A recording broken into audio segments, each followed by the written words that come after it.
receivers both left and right.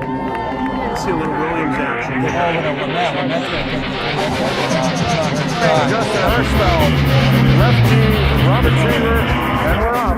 Just like they're not stopping. It's all about possession. They've got to just force a turnover. There are a couple of minutes to get back in form when she comes back. I don't quite get the Bellingham hitting philosophy right now. Outside to Kristen. And Millis keeps it alive. Hi, everybody. I'm Rich Small, and I'm here we're going to be doing a little preseason girls ice hockey program today. And I'm joined by the captains of this year's team. We have Sarah Graham and Kristen Reardon, so welcome. Thank you. And so let's start with Kristen this time.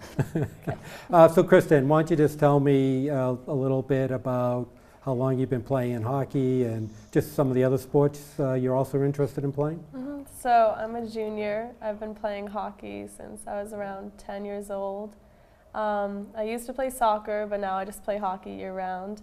I just play a fall team and then obviously high school, and then I just do some conditioning in the spring and summer. Okay. What do you play for a club team too? Yeah, club team in the fall. What team? The Bach Blazers. Okay, good. And how about you, Sarah? A little bit about yourself.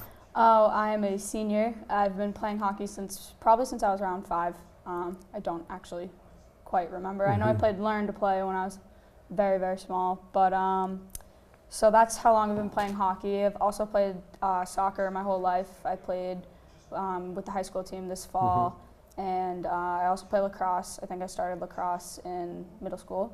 So that's what I do for my 3 sports seasons. Oh, great. And what positions? Kristen? Defense. And Sarah? I'm a forward. Forward. And you can play any position forward? Or that's what you tell the coach? I'll play whatever, but I like to play either right or left wing. I usually don't care what side because most of the time we have a lot of righties, so some righties will have to play the left. Okay.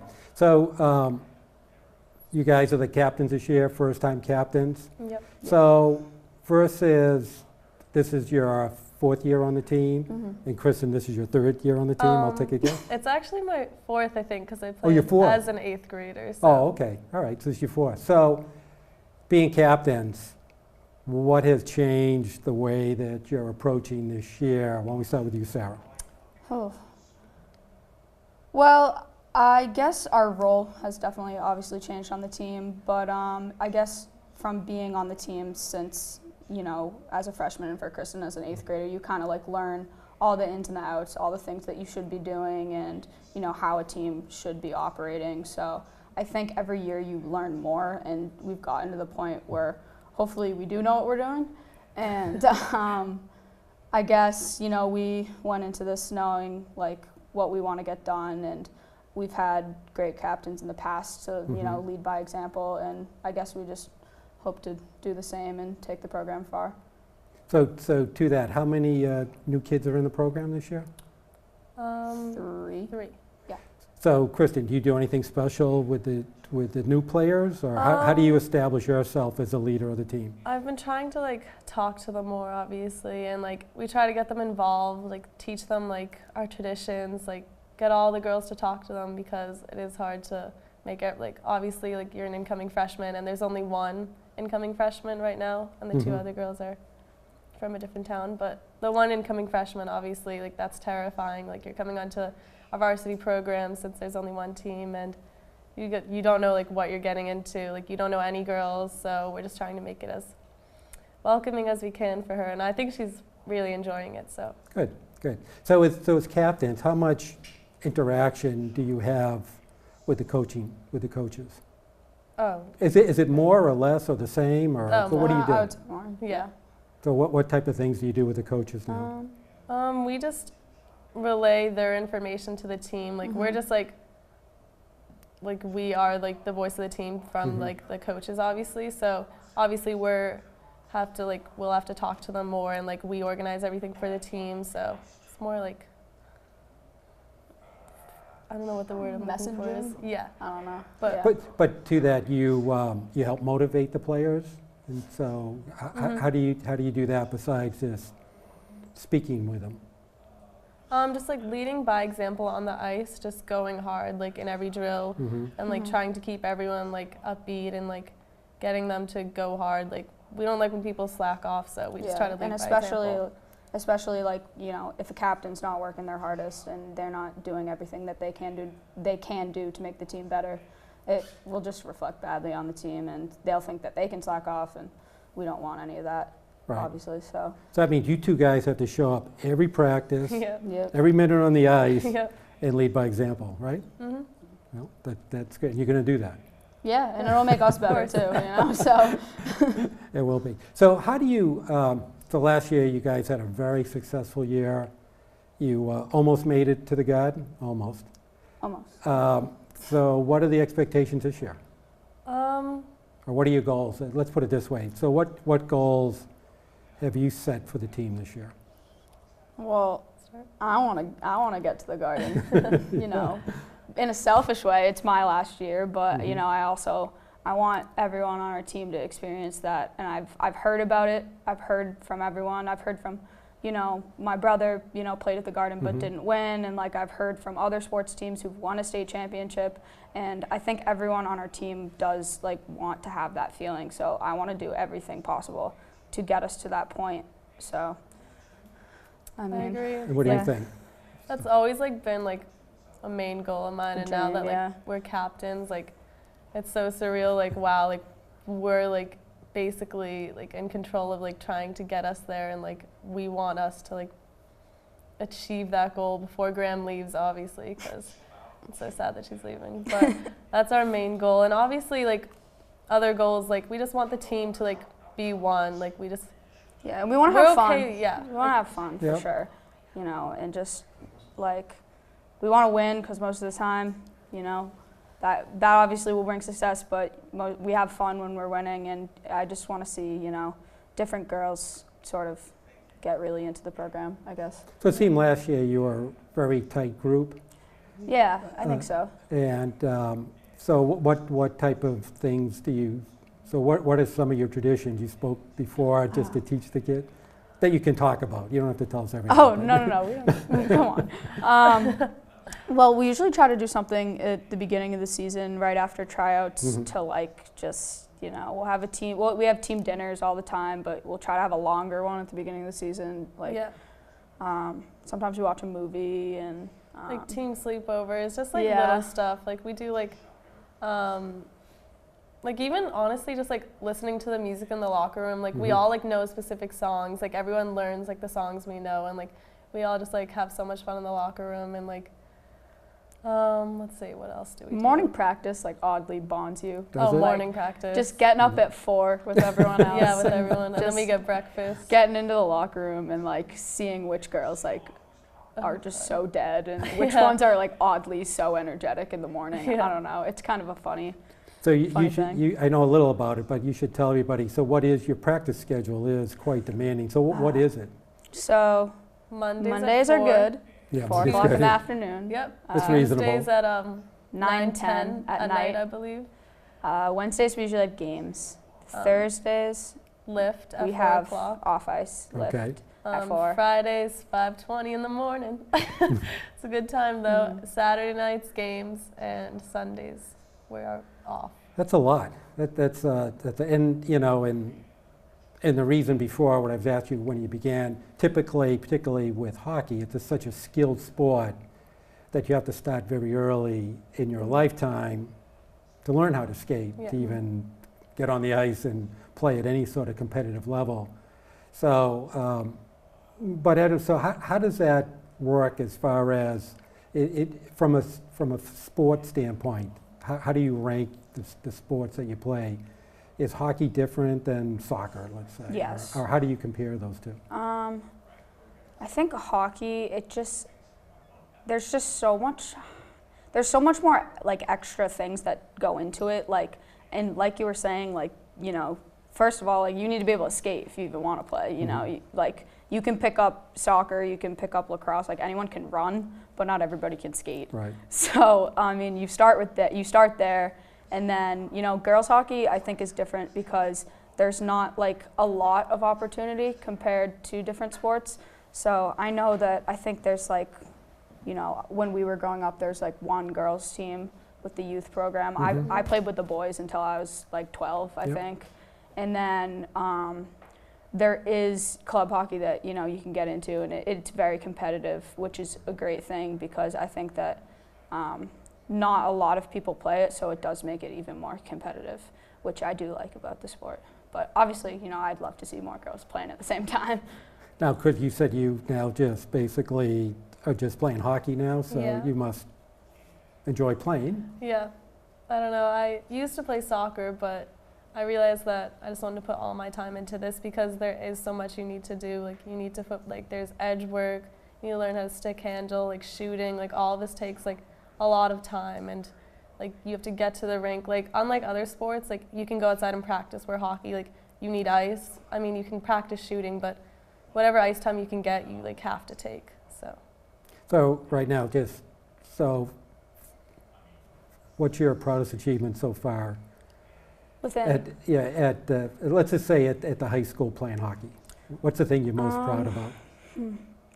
I think I was very proud of the season our team had my sophomore year and Kristen's freshman year. Yeah, I agree. We, going into that season, had never won a playoff game before. Our program had never won a playoff game before, and we had only won our league once before, and you know, we basically just hadn't made much of a name for ourselves. We were out there, but we weren't doing, you know, incredibly well, I guess. And so that year, we had a great season. We won, like we had a winning season, and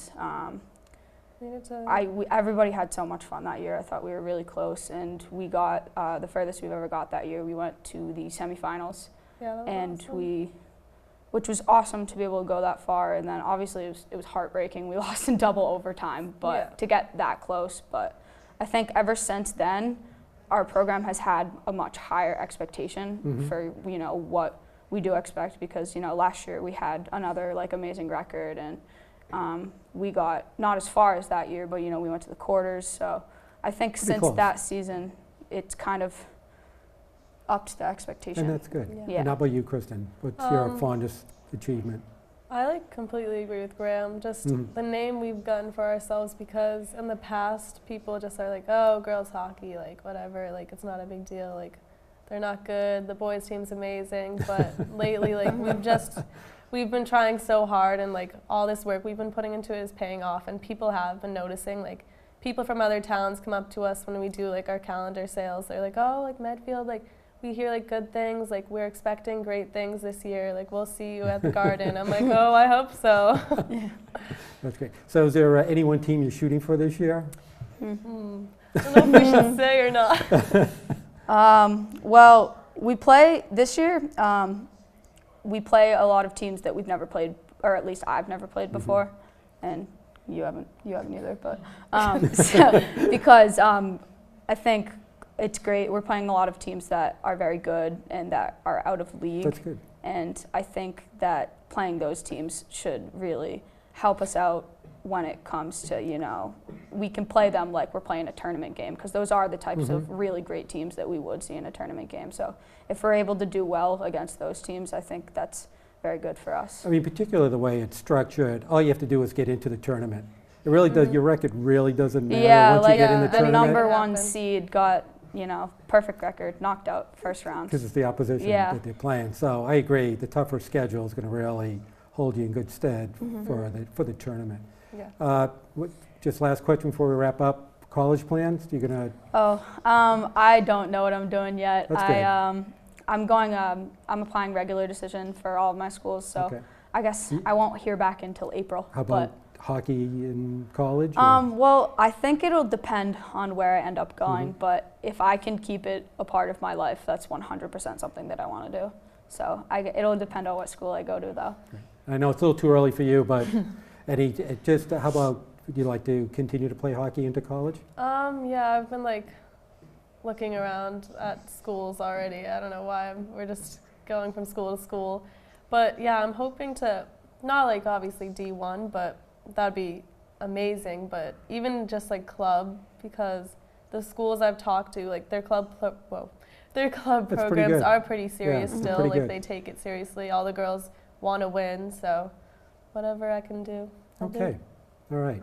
Well, thank you, girls. We're going to wrap this up. In the next segment, we'll bring the coach on and have him critique what you just told us. But anyways, best of luck for the season. We'll be seeing you out there. Thank you. We're scheduled to do, I think, around 5 games, plus obviously your tournament games will follow you into the tournament. So good luck. And our next segment, we're going to bring Coach Mike Cox on. Thank you.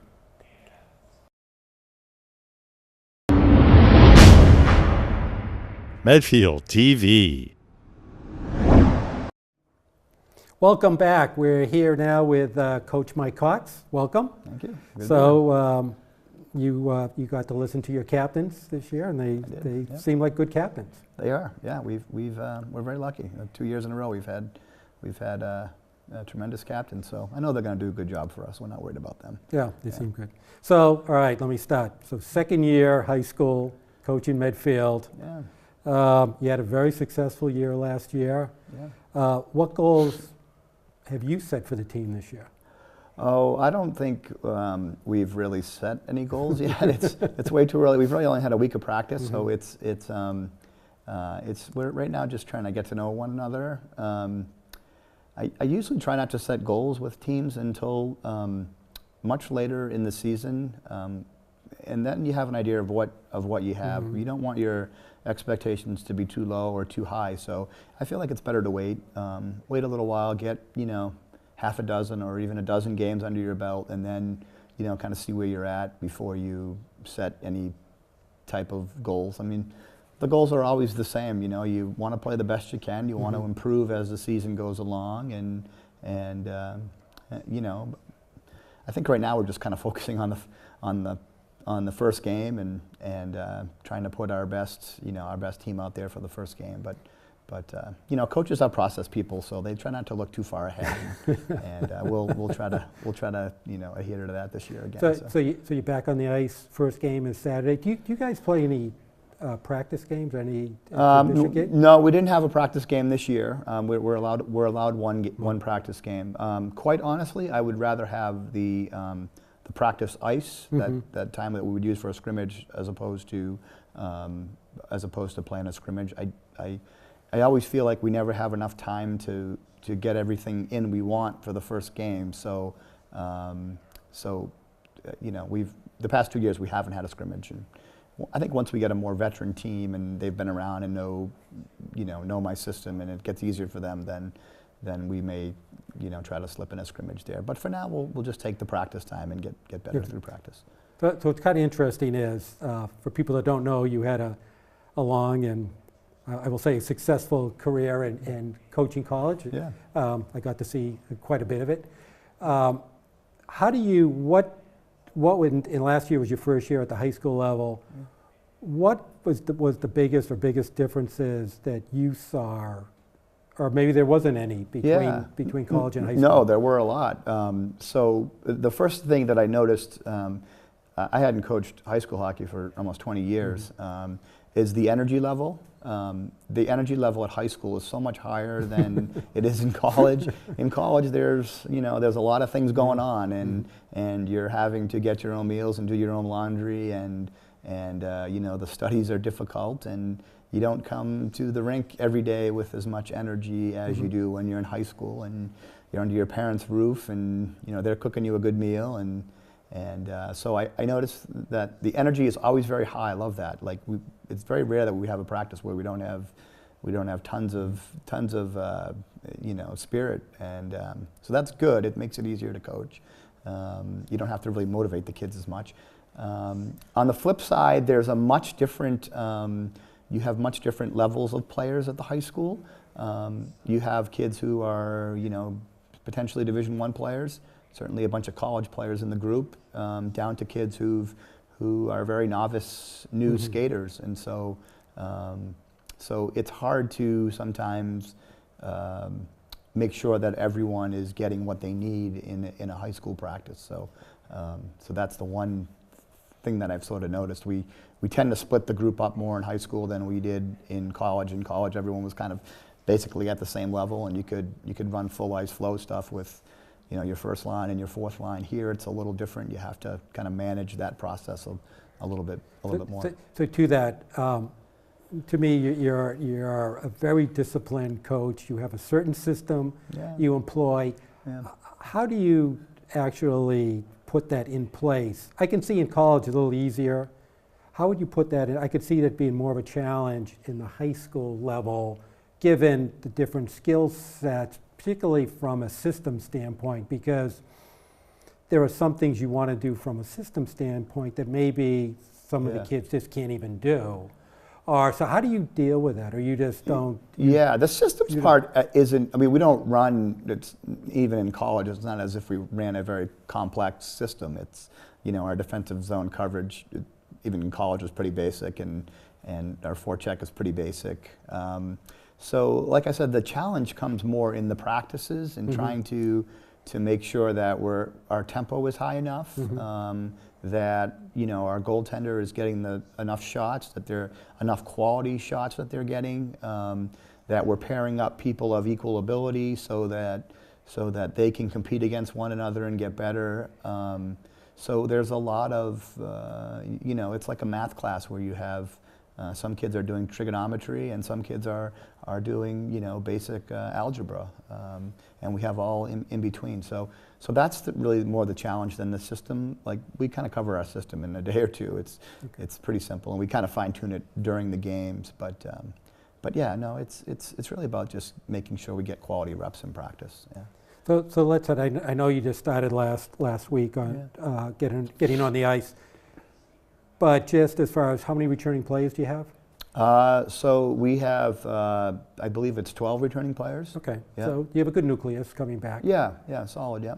So, and I know you said you haven't set your goals yet, but just as far as expectations, as far as potential for the team, you must have looked at it and said, look, here's what I think we have. You saw the girls last year. You have a good idea of. Yeah, no, I don't. I wish I could say I did. It's every season's a great adventure. You don't know what you have until, you know, sometimes you don't even know what you have until the season ends. So, I mean, I know the areas we're going to be strong. I think we'll certainly be strong in goal. I think we'll have some kids who have a little bit of speed up front. A couple of defensemen who we think are going to be good. I think our depth will be challenged a little bit. But you know, in terms of how I think we're going to do, I really don't. I don't know. I kind of know what we have a little bit, but you don't know what, say, Westwood has, or you know, Notre Dame. They may have lost kids to prep schools. They may have had a bunch of seniors graduate. They may have brought in, you know, 4 or 5 or 10 or 12 freshmen. You just don't know what other teams have. So yeah, so it's really hard to predict from year to year. And Notre Dame was very good last year, Yeah. and they obviously have an advantage, a built-in advantage, because they're not just solely exclusive to one community. Sure. They have the advantage of dipping into other communities. Yeah. to And we'll get play them good twice players. this year. They're the last year's state champs, and we beefed up the schedule a little bit this year on purpose. So was that? I'm always interested in this. Was that your doing, or was that? Eric Scott's doing. So how does that work? No, I mean, essentially, I'll reach out to the teams that we want to play and see if they're interested in playing. You know, we'll play our league schedule, and that'll eat up a chunk of games, but we can fill in the rest with our non-league games. I've always wanted to play the best teams, so we try to find the best teams we could, and we're trying to play them as many times as we can. So I think that's good. I'm a huge advocate of that. Because I do think it holds you in great stead when you get into the playoffs. Yeah, you battle tested, right? As long as you can come out of it still with confidence and still in one piece, then you're in good shape. Yeah. So. You saw last year teams that won it lost 5 or 6 regular season games, but they were good teams. Yeah. You know. I mean, that happens. I think there's the MIA tournament is and if we're fortunate enough to get there, and we'll have to do well in our regular season, but it's one of these things where teams from the middle of the pack who've played strong schedules can beat teams who may have been 17-3 and have played a little bit of a Right. weaker schedule. You see that so, every year. Yeah. So yeah. let's talk about just one comment I will make about the players from what you have. You have a great goalie. Yeah, very And good. Yeah. Sophia will keep you in Yeah. a lot of the games. Yeah. So Yeah, no doubt. when you know you have such an asset on your team, Yeah. do you tell the defensemen anything differently, or do you tell the forwards anything differently, or you know, like as far as like Sophia one-on-one, she'll cover the angles. So do you want the defenseman to look more for rebounds, or do you versus a goalie that might not cover as well as she might? No, I think the process is really about the same. Like you're building your team the way that you think is best for that particular group of skaters. Irrespective of what the goaltender has or has not. So we have a good goalie. And those of you who don't know, Sophia went to national camp this past year and really, really impressed. It's a big deal to get to national camp. It's an even bigger deal for a kid to come out of a public school and get to national camp. So, she's drawn quite a bit of interest from Division I coaches.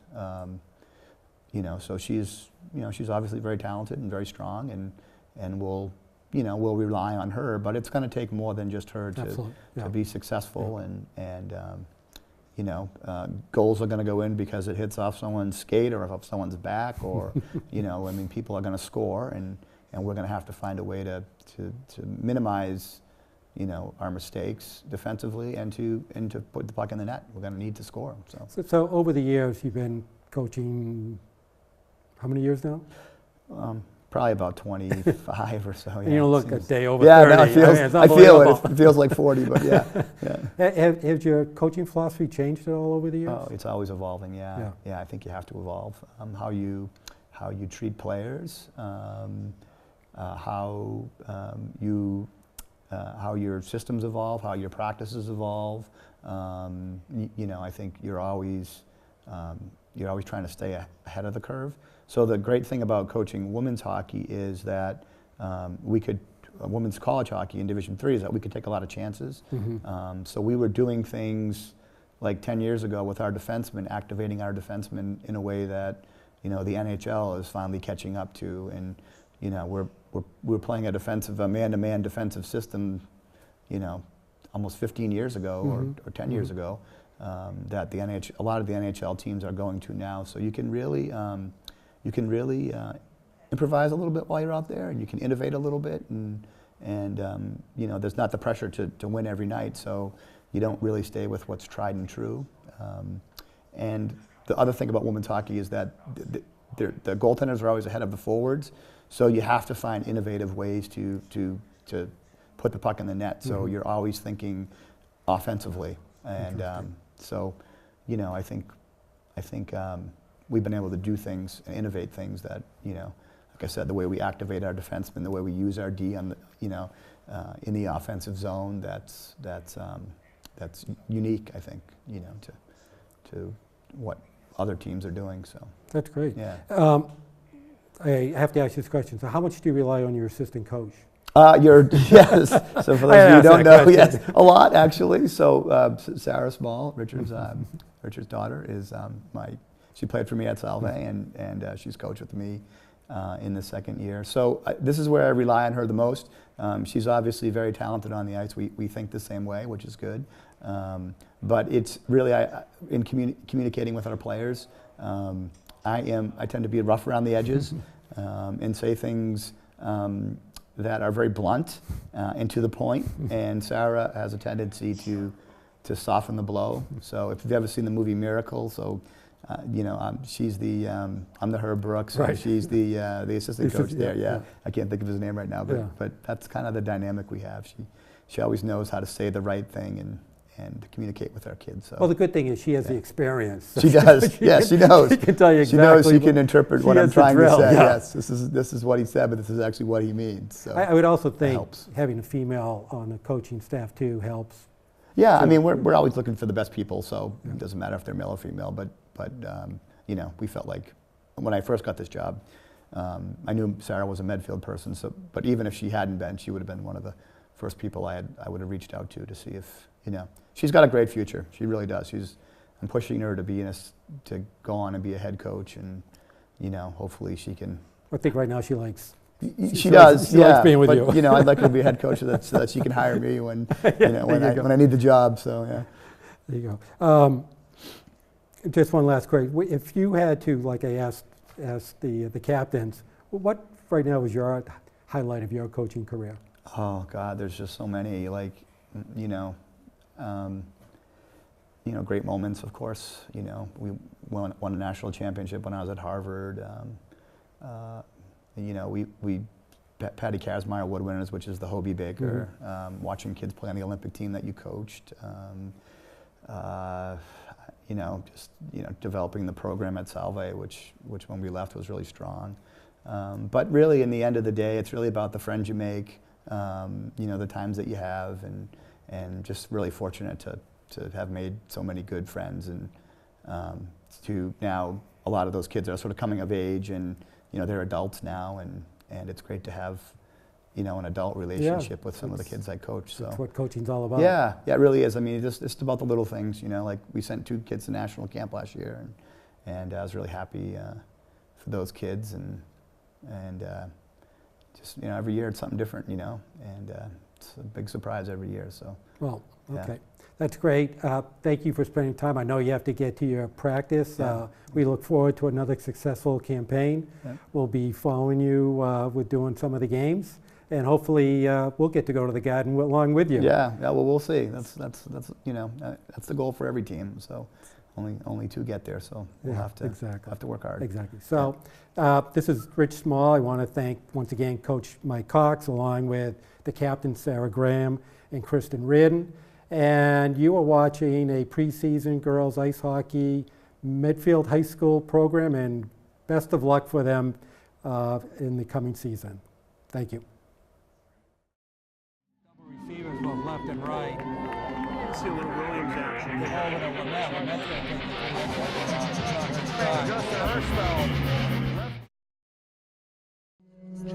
The preceding was a production of Medfield TV.